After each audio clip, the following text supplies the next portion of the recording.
Hello guys, welcome back to my channel. Have you ever felt? Are you listening? Salut les amis, bienvenue sur ma chaîne YouTube. Moi c'est Ange Daphné. Big up à tous les anciens. Si tu es nouveau et que tu passes par là, s'il te plaît, prends une seconde pour t'abonner à ma chaîne. Merci de t'être abonné et n'oublie pas après avoir regardé cette vidéo de parcourir ma chaîne, de regarder, de laisser tes commentaires. En blanc. Pourtant, moi-même, j'ai publié mes vidéos. Waouh! Je savais pas. De toute façon, je suis habituée à ça. Maintenant, je m'en fiche complètement que vous m'insultez, que vous me critiquiez. Je m'en fous. Bon, moi, je poste mes photos ou alors mes vidéos. Quand je poste un truc, je m'en fous de ce que vous allez dire après. Donc, je poste et puis je quitte. Voilà les amis, la vidéo que vous venez de voir, il s'agit bien évidemment de la jeune Camerounaise Cynthia Fiangan, âgée de 23 ans, qui depuis un moment fait parler d'elle dans les médias sociaux camerounais. Il y a de cela quelques mois, pendant que la CAN se passait au Cameroun, la jeune dame Cynthia Fiangan a fait parler d'elle, notamment en montrant sous un maillot des lions comment la nature l'avait gâtée. Cette vidéo avait déjà beaucoup fait parler et puis on s'est dit, bon ok, peut-être que c'était dans l'euphorie de la CAN, la jeune dame s'est laissée emporter peut-être par la victoire des Lions, elle était tellement contente qu'elle s'est dit, ok, voilà, je soulève mon habit, voilà, ça peut arriver. Déjà, c'est pas nouveau, c'est quelque chose qu'on a déjà vu. Justement, même pendant les 8 mars, c'est monnaie courante, c'est comme ça que les femmes montrent leur joie au Cameroun. Bon voilà, sauf qu'il y a de cela quelques semaines, nous découvrions avec stupéfait les débats sexuels de la jeune dame.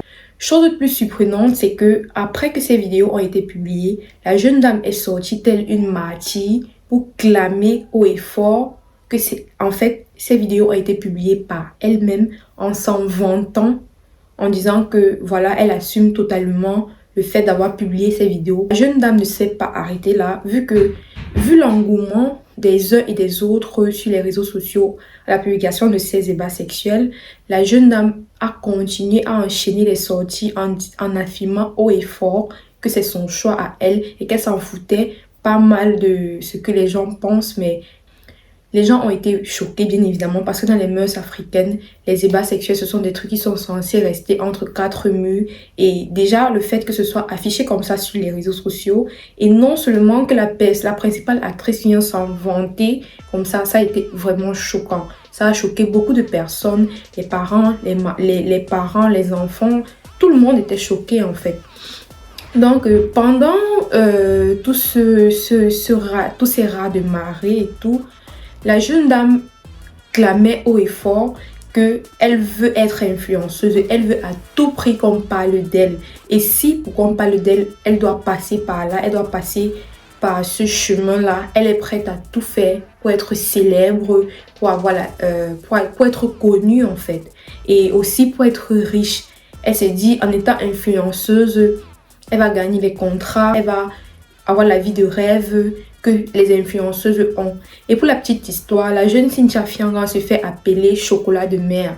Ça veut dire qu'elle a pour modèle les influenceuses camerounaises. Quand elle regarde, quand elle s'assoit comme ça, là, elle voit comment les influenceuses ont une vie de rêve. La vie pour elle est tellement facile. Elle s'est dit non, ok, je vais effectivement passer par ce chemin-là pour atteindre mes objectifs et après je serai également une grande influenceuse camerounaise. Sauf que voilà, après avoir publié ces vidéos, beaucoup de personnes ont été offusquées et beaucoup de personnes également ont apporté leur soutien à la petite en disant que si elle arrive là aujourd'hui, elle est juste elle n'est pas la fautive, en fait, elle est juste victime du système qui est déjà mis en place. Ça veut dire que beaucoup de personnes avant elle sont passées par là pour acquérir la célébrité. Si elle le fait aujourd'hui, elle n'est ni la première ni la dernière. Ce phénomène a duré plusieurs semaines. Et voilà, malheureusement, il y a de cela une semaine, la jeune dame a été appréhendée par les forces de l'ordre camerounaises. Et cette jeune dame, à l'heure où nous sommes, croupie dans les prisons centrale de Yaoundé. Je veux donner mon point de vue à ce sujet parce que je me dis qu'en tant que jeune Camerounaise et actrice également à mon petit niveau sur les réseaux sociaux, nous sommes toutes et tous concernés par ce phénomène. Face à cette situation, il est impératif d'avoir un regard 360, c'est-à-dire de regarder dans tous les coins les potentielles causes qui ont fait en sorte qu'on se retrouve là aujourd'hui afin de trouver de potentielles solutions pour que demain nous ne soyons plus à ce niveau-là. Commençons par la base, c'est-à-dire la famille, les parents de la petite Cynthia. Nous savons tous que l'éducation est la racine de l'individu que nous serons demain. Ça veut dire que lorsque notre éducation a été bien faite, il y a de fortes chances que nous soyons de bons individus pour la société. Posons-nous donc la question, est-ce que les parents de Cynthia ont fauté? Qu'est-ce qu'ils ont raté à l'éducation de leur fille pour qu'elle se retrouve aujourd'hui à son âge de 23 ans au lieu de penser à aller à l'école, fonder une carrière, fonder une famille, etc., etc. Qu'elle soit aujourd'hui en train de se dépraver sur les réseaux sociaux, de montrer sa nudité ouvertement, de clamer haut et fort qu'elle veut être une influenceuse pornographique. Est-ce que les parents de Cynthia ont formé, n'ont pas baissé la garde à un certain niveau? Est-ce que les parents de Cynthia n'ont pas laissé aller leur fille? Est-ce que les parents de Cynthia n'ont pas dormi quand il fallait réprimander Cynthia pour les actes qu'elle posait? Est-ce que les parents ont été assez durs avec la petite Cynthia? Est-ce que les parents de Cynthia lui ont inculqué les valeurs afin qu'elle ne se retrouve pas dans cette situation aujourd'hui? Invitée sur un plateau de télévision parce que beaucoup de Camerounais ont fustigé la maman de Cynthia, l'accusant d'une maman laxiste, d'une maman qui ne fait rien pendant que sa fille est en train de se dénuder, de montrer ses ébats sexuels sur les réseaux sociaux. Elle a clairement dit, on accouche un enfant mais on n'accouche pas son cœur. Dans ses propos, on pouvait entendre clairement qu'elle a fait tout ce qu'elle pouvait avec les moyens qu'elle avait pour donner une bonne éducation à sa fille. Mais hélas, il paraît que ça n'a pas suffi. Il fallait bastonner sa fille, elle le faisait. Lorsqu'il fallait conseiller, elle le faisait. Et elle a laissé entendre qu'elle est une maman qui a de la poigne. Ça veut dire qu'elle n'hésite pas à donner la leçon lorsqu'il faut. Et même pendant la CAN, lorsque Cynthia a posé son premier acte, elle est même allée jusqu'à amener Cynthia à la gendarmerie pour qu'on la fouette. Mais il paraît que ça n'a pas suffi pour que, voilà, on se retrouve aujourd'hui. Donc, elle a laissé entendre que sa fille est mal accompagnée. Ça veut dire que ses amis, elle est entrée peut-être dans un groupe d'amis qui l'enfoncent. Ça veut dire que nous ne pouvons donc pas nous arrêter au niveau de la maman. Nous ne pouvons pas blâmer la maman. Maintenant, retournons-nous vers Cynthia elle-même. Est-elle la cause? Déjà, je dois dire que les actes que nous posons nous suivent. Si Cynthia est la personne elle-même qui a publié ces vidéos obscènes d'elle, franchement, ce n'est pas un geste à encourager. Et vu les sorties qu'elle a multipliées après la publication de ces vidéos, je pense vraiment qu'il était temps que quelque chose soit fait. Parce qu'un acte pareil, lorsque la nudité d'une femme se retrouve sur les réseaux sociaux, le pire qui puisse arriver à une femme, que de voir sa vidéo, les vidéos de ses ébats sexuels se retrouver sur les réseaux sociaux. Et puis maintenant que cette jeune dame vienne s'en vanter comme ça de façon ouverte, ça veut dire qu'elle est inconsciente. Ça veut dire qu'elle n'a pas encore... Elle manque encore énormément de maturité et je pense que ça va la rattraper demain parce que ces choses-là, ce sont des vidéos. Une fois que ça s'est retrouvé dans le téléphone de n'importe qui, ce sont des vidéos qui ne partent pas. Des vidéos qui même dans 10-30 ans vont la rattraper. À coup sûr, ça va la rattraper. Donc, je pense que ça déjà, c'est quelque chose qu'elle va regretter énormément toute sa vie. Si c'est elle-même qui a publié ces photos, peut-être qu'elle ne se rend pas encore compte elle-même parce que oui, voilà, elle est inconsciente. Elle ne se rend pas encore compte. Mais quand elle va revenir sur Terre, qu'elle va arriver à un certain niveau de maturité, je pense qu'elle va comprendre la portée de cet acte. Mais maintenant, si ce n'est pas la petite Cynthia qui a publié elle-même ses vidéos et que ce sont peut-être son entourage ou bien une source externe, vous avez tué cette fille, vous avez contribué à la descente aux enfers de cette fille parce que venir publier la nudité ou alors les ébats sexuels d'une femme, c'est le pire mal qu'on puisse faire à une femme. Même à son pire ennemi, on ne peut pas accorder.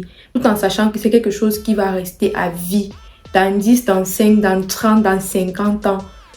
elle sera toujours la risée de tout le monde parce qu'on va se dire, voilà, quand on va la voir marcher dans la rue, on va se dire, voilà, celle-là, on l'a vue comme ça, comme ça, comme ça. Je pense que la personne qui a fait ça, si et seulement si c'est une autre personne qui a fait ça, je pense que c'est une personne monstrueuse qui veut détruire la vie de cette fille. Maintenant, jetons un regard à la société d'aujourd'hui. Oui, effectivement, la société d'aujourd'hui peut être une cause qui fait en sorte qu'on se retrouve là. Qu'on arrive à ce niveau où les jeunes filles sont prêtes à tout pour briller. Les jeunes filles sont prêtes à exposer leurs ébats sexuels, exposer elles-mêmes leur nudité, à vendre leur âme au diable pour un peu de reconnaissance dans le but de gagner de l'argent, d'avoir une vie meilleure, une vie belle et une vie facile. Oui, la société d'aujourd'hui abrutit la jeunesse. La société d'aujourd'hui pousse les jeunes personnes à penser que il est inutile d'aller à l'école, il est inutile de se concentrer sur ses études, il est inutile de penser à créer un business, de se lever à 6 heures ou bien à 8 heures du matin, commencer à travailler, finir le soir. La société d'aujourd'hui nous montre que sur Internet, tu peux obtenir en 2 minutes de parler, en 3 minutes de buzz, tout ce que tu veux. Mais laissez-moi donc vous dire, nous les jeunes, vous les jeunes, que c'est un rêve. Tout le monde n'est pas appelé à réussir sur les réseaux sociaux. Tout le monde n'est pas appelé. C'est vrai, certains disent souvent que l'école, ce n'est pas tout. Ou alors tout le monde n'est pas appelé à travailler. Mais laissez-moi également dire ici que tout le monde n'est pas appelé à réussir sur les réseaux sociaux. Il y a les gens qui ont leur bonne étoile, les gens qui ont leur bonne chance. C'est-à-dire, ils n'ont même pas besoin de faire beaucoup d'efforts. Et voilà, ils vont se retrouver, ils vont être propulsés, ils vont être célèbres. Mais avant d'arriver à ce niveau-là, avant d'arriver à cette étape où vraiment, avant d'arriver à cette destinée de briller et tout, n'oublions pas les valeurs essentielles, n'oublions pas les valeurs de travail, n'oublions pas l'école, les jeunes, n'oublions pas d'aller à l'école.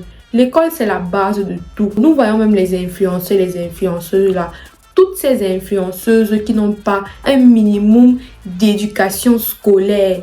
Nous voyons qu'elles-mêmes n'arrivent pas à gérer leur carrière. Ce manque-là finit toujours par te rattraper. La jeunesse, je nous appelle. N'abandonnez pas l'école parce que vous voulez réussir sur les réseaux sociaux.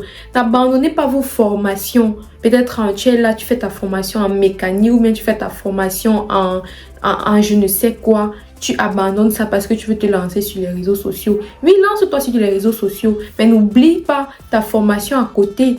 Lance-toi sur les réseaux sociaux parce que les réseaux sociaux, ça peut être une opportunité, mais considérez toujours les réseaux sociaux comme une opportunité et non l'ultime porte de sortie, porte de secours. Non.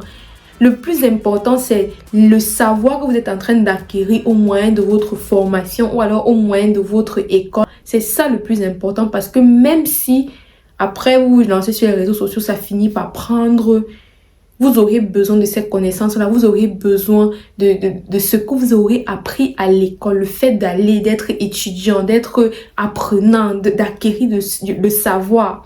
Vous recevez une éducation qui vous permet même en fin de compte de vous occuper de votre carrière artistique ou d'influenceur. Donc vraiment, la société également d'aujourd'hui a contribué à ce qu'on arrive là aujourd'hui, en sorte qu'une jeune fille de 23 ans qui a toute la vie devant elle, qui a au moins 1001 opportunités pour réussir, se dit que bon voilà, j'ai choisi ce moyen-ci de réussir. Il a fallu que cette jeune fille attire l'attention sur elle de cette façon-là pour que pour que certaines personnes sur les réseaux sociaux qui ont des opportunités à offrir viennent encore sur les réseaux sociaux dire qu'ils peuvent offrir le travail, ils peuvent offrir les formations, ils peuvent offrir ci, ils peuvent offrir ça. Pourquoi est-ce qu'il faut qu'on arrive à ce niveau où il faudrait qu'une jeune femme publie ses ébats sexuels pour que vous pensiez à lui offrir ses formations? Où étiez-vous avant la publication de ces vidéos? Où étiez-vous avant le fait qu'elle vienne se vanter, qu'elle vienne narguer la population, que voilà, j'ai fait, j'assume, d'avoir publié ces vidéos? Où étiez-vous avant que cela n'arrive? Pourquoi est-ce qu'il faudrait toujours qu'on soit dans la merde? Nous pensons à aider, que nous pensons à tendre la main. Pourquoi ne tendons pas nous la main avant? Que nous qui sommes les privilégiés, est-ce que nous qui avons les opportunités, nous qui avons les chances, est-ce que nous utilisons nos occasions, nos opportunités à bon escient? Est-ce que nous utilisons le fait que nous soyons des privilégiés à bon escient? Est-ce que nous tendons assez la main à ceux qui n'en ont pas, à ceux qui sont dans le besoin? Vous allez voir, quelqu'un est malade pendant longtemps. Quelqu'un va faire beaucoup d'années de maladie, il n'aura pas le support nécessaire pour survivre. Mais une fois qu'il est mort, le deuil est grandiose. En fait, c'est ça l'Africain. Et je pense c'est ça qui nous tue, nous les Africains. Il est donc temps qu'on se réveille. Il est donc temps qu'on se lève. N'attendons pas toujours que quelqu'un tombe dans la merde avant de penser que qu'est-ce qu'on peut faire pour le laver. Avant qu'il ne tombe dans la merde, essayons de trouver le moyen de l'aider à ne pas tomber dans la merde. Malheureusement, il y a de cela quelques jours, la petite a été interpellée par les forces de l'ordre et à l'heure actuelle, elle se trouve dans les enceintes de la prison centrale de Kondengui à Yaoundé. Honnêtement, je suis d'avis qu'il était temps que quelque chose soit fait. Il était temps que l'État, dans toute sa bonne et due forme, montre qu'il est vivant. Je suis peut-être pas d'accord qu'on prenne une jeune fille comme ça, qui est à peine sortie du berceau, qu'on la prenne et on la jette en prison. Au lieu de la jeter en prison au milieu des loups, au lieu de voler chercher à voler son avenir, voler sa naïveté de la sorte, parce que oui, cette petite est naïve, c'est une petite qui n'a encore rien compris de la vie, qui n'a encore rien vécu, qui a zéro expérience, qui a fait un faux pas et qui se dit, c'est une petite qui est troublée en fait. Mais est-ce que c'est la solution de la prendre et de la jeter en prison? Est-ce que ce n'est pas un peu une façon maladroite d'agir? Disons, ok, elle va aller en prison, elle va faire 1 an, 2 ans, quand elle va ressortir, qu'est-ce qui va se passer? Il faut qu'un travail de fond soit fait. Il est grand temps que l'État crée des structures afin de corriger les jeunes qui se perdent sur les réseaux sociaux. À travers l'acte de cette petite, évidemment, il est temps que le ministère de la Jeunesse ou bien le ministère du Service social, je ne sais pas, prenne les choses en main pour créer des structures de correction, des structures d'ajustement, des structures d'accompagnement de la jeune fille qui se perd, d'accompagnement du jeune homme qui se perd, d'accompagnement de la jeunesse qui se perd. Que lorsque un jeune commet un acte indélébile de la sorte, qu'on le prenne, qu'on le corrige, qu'on cherche à comprendre quelles sont réellement ses motivations, pourquoi est-ce qu'il en est arrivé là, qu'on étudie son état psychologique, mental et consort, et qu'on essaye de l'aider afin de le réinsérer dans la société. Parce que ce n'est pas une correction, c'est une correction un peu barbare. De prendre une jeune fille qui a publié sa nudité sur les réseaux sociaux, qui s'en est vantée plusieurs fois et de la jeter en prison, c'est un peu trop brusque. Et en fin de compte, la leçon n'est pas retenue.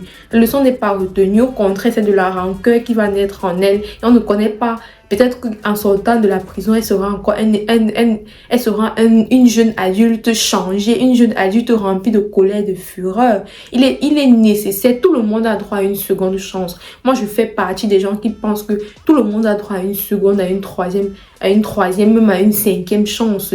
Tant qu'un travail de fond, un travail intérieur est fait, tant qu'on vient nous sommes dans une mesure d'aide, une mesure de réparation. Parce que oui, nous avons besoin de la jeunesse camerounaise. La jeunesse camerounaise a besoin d'être aidée parce que c'est eux l'avenir de demain, c'est eux les ministres de demain, c'est eux les travailleurs, les ingénieurs, les docteurs, les médecins de demain, c'est eux les stylistes de demain, c'est eux. Nous avons besoin de ces jeunes-là.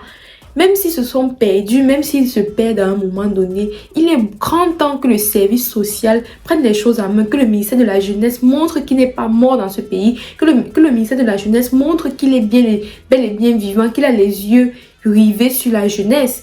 Montre que oui, on peut commettre des bêtises, mais après avoir commis des bêtises, on arrive à se soigner, on arrive à grandir et on arrive à être bien dans la société, à être un citoyen modèle.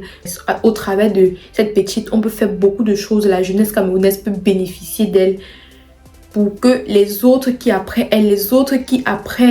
Cynthia avait l'intention de s'exhiber sur les réseaux sociaux puisse comprendre que non, nous sommes dans une société dirigée par les lois et des mœurs, que quand tu te comportes ainsi, tu vas être traqué, tu vas être arrêté et on va te corriger de la bonne façon et après on va t'insérer dans la société de la meilleure façon parce que la société en fin de compte a besoin de toi. La société a besoin des jeunes qui ont les pieds sur terre. La société camerounaise a besoin des jeunes qui ont les pieds sur terre, les jeunes qui sont éduqués, les jeunes qui sont instruits, les jeunes que même s'ils ne sont pas là à l'école, qu'ils aient une formation qui après va être au service de la population. C'est de ça que nous avons besoin. Bon voilà les amis, c'était mon analyse au sujet du phénomène Cynthia Fianga. Si vous également vous avez des avis à ce sujet, n'hésitez pas à venir me les dire en commentaire. Ça c'est une chaîne de partage, tu connais, tout le monde s'exprime ici, là, pas de frustration, pas de peur, mais surtout restons polis dans les commentaires. Donc j'attends vos commentaires, j'attends vos likes et on se voit dans une prochaine vidéo.